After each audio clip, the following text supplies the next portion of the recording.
Hello everyone, Miss Carrie here from Miss Carrie's Creations. Today I'm going to show you how to create this whimsical pop-up card with a hidden sentiment.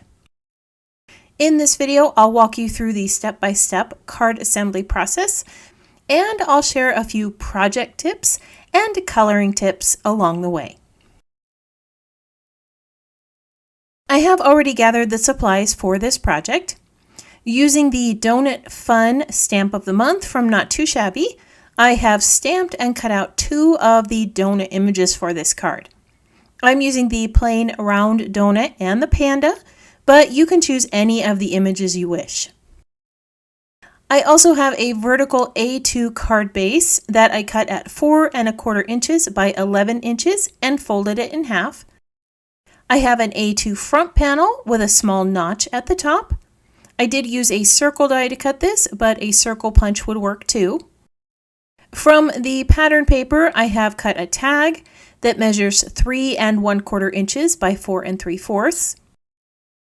For the front panel decorations, I have a pattern paper rectangle cut at 3 1/4 inches by 3 inches and a piece for the sentiment out of white cardstock. If needed, go ahead and pause the video so that you can cut out all the pieces that you need. If you're one who prefers printed instructions, I have placed these on my website for you to view.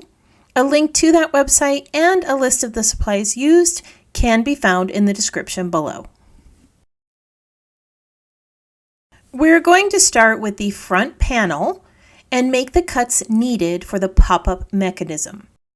With the notched end at the top, place your cutting blade 3/4 inches over from the right side. You're going to start the cut at the 3/4 inch measurement and move the blade down to 4 3/4 inches. We're going to repeat this cut on the opposite side. I have rotated the panel so that the notch is at the bottom, and I've lined up the left side of the panel at the 3/4 inch mark. Again, I'm going to start my cut at 3/4 inches and move the blade down to 4 3/4. Now we're going to create a cut at the base of the card in between the 2 cuts we just created. With the notched side facing left, I'm going to line up that notched end at the 4 3/4 inch mark. Then I'm going to create a cut from 3/4 of an inch to 3 1/2 inches. This is going to connect the 2 vertical cuts we just made. The next step is to create our score lines. If you have a scoring blade, you can insert that now. I don't own one, so I'm just going to use a bone folder with the cutting channel to make my scores.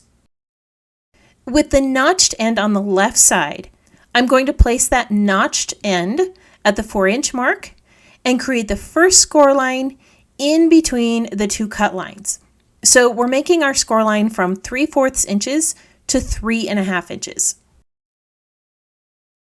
You're going to move the card over a bit to the 2 3/8 inches mark and make another score line from 3/4 to 3 1/2. To make the last score line, move the card base over to the 3/4 inch mark and score one final time from 3/4 of an inch to 3 1/2. When you're finished cutting and scoring the panel, this is what it's going to look like with this little open flap on the front. Now we can fold on those score lines. The top fold is a valley fold, then a mountain fold, then a valley fold. Go ahead and burnish those folds if needed. When we take a look at this from the side view, this is what the front panel should look like. Before I attach all the pieces together, I want to stamp some images into that hidden panel. To make sure that I stamp in the correct spot, I'm going to trace the open area of my front panel. When this is popped up, only this portion of the background is going to show, so that's where I'm going to place my sentiment. I have placed my card base onto a stamping platform so that I can stamp 2 images at once. The Donut Fun stamp has quite a few sentiments and donut images that you can use. I'm going to use the plain donut and the sentiment that says, "I hope this card makes you smile." Once I have these all lined up, I can just stamp those two images onto the front of the card base. When the card is closed, these will be hidden. When it pops up, it's going to reveal the hidden image and sentiment. I'm going to set the card base aside and add some color to my two donut images. I shared a few coloring tips in my previous video, so I'm going to keep this part of the process rather quick. A few of you did ask me to explain the purpose of the Tri-Blend blender marker, so I am going to share a few ways that you can use it. I like to use it for shading white images. As you can see, these are really harsh right now, and that's where the blender marker comes into play.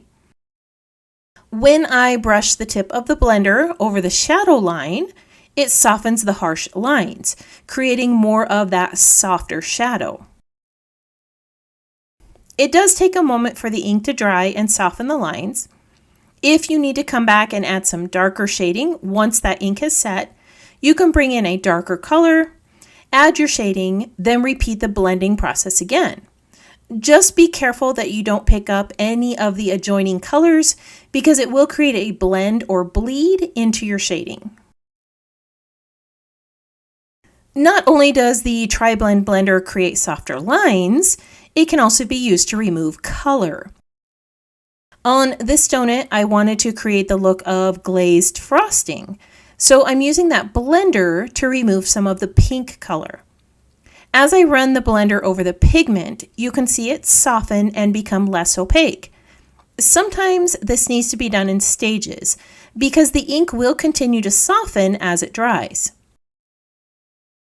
All right, now that you have learned a little bit more about that Tri-Blend blender marker, let's go ahead and finish assembling our card. I do want to add a little bit of color to the items that are going on my card. I'm adding some shading to the hidden sentiment and on the sentiment that will be on the front card panel. With a blender brush, I'm just going to add a little bit of speckled ink, but you could use just about any color that you like. If you've watched any of my videos, you know that I like to add stitching to my projects, but this time I'm going to skip the sewing and just add some nice little doodles. This is a really simple way to create a frame around a stamped image, sentiment, or card base. Now, I can't draw a straight line to save my life, so these are going to be more of a wavy and overlapping line. If you prefer a nice straight line, you can use a ruler to draw them in with a pencil first, then trace those lines with your pen. Now that I've finished all of the embellishing, I'm going to put together that slider mechanism. On the front panel of the card, we have this little 3/4 inch piece that's going to be pulled up and down with that tag. I'm going to flip this panel over and add some strips of double-sided tape on the back. Make sure to stay within that little 3/4 inch rectangle area. If you get any adhesive on the outside of this, your sliders are not going to work properly. I'm going to flip this back over and adhere the tag in place. If you have a double-sided pattern on your tag, you're going to want the pattern that you want showing facing the back of the card panel. Go ahead and line up the base of the tag with the bottom of the flap and center it the best that you can. There should be a little bit of overlap outside of the frame. Now, I want to show you how this pop-up mechanism is going to work. When we pull the top of the tag, the folded panel will rise up, revealing your hidden message. The next step is to adhere this onto the card base. I'm going to add some double-sided tape to 3 of the sides. Again, make sure to stay within this framed area. Do not add any adhesive to the back of the tag or to the top of the card panel. I prefer to use double-sided tape because it is a stronger adhesive that will hold up to the movement of the front panel. You can use a liquid adhesive if you like. Just be super careful that none of it seeps over into the pull tag mechanism on the card. When you place this down, double check that your hidden sentiment is at the base of the card. I made that error on my prototype and was so disappointed when I pulled up the pop-up. You get to learn from my mistakes. Now we can assemble the front panel embellishments. Off camera, I stamped the sentiment, "Donuts fix everything," in the upper left corner. Below the sentiment, I'm going to adhere these two little donuts. One will be popped up on foam tape to give it a little bit of dimension. When you adhere this to the front panel, the adhesive will need to be placed in between these two score lines. If you add adhesive anywhere else, it will prevent the pop-up from popping up. As you lay this onto the card, line up the base of the sentiment block with that lower score line. It will overlap on either side a bit, so try to center it the best that you can. Once this is all assembled, we have our little pop-up card. You can add some ribbon or twine at the top and something on the inside of the card if you wish. I'm going to share a few still shots with you so that you can see how I finished this design.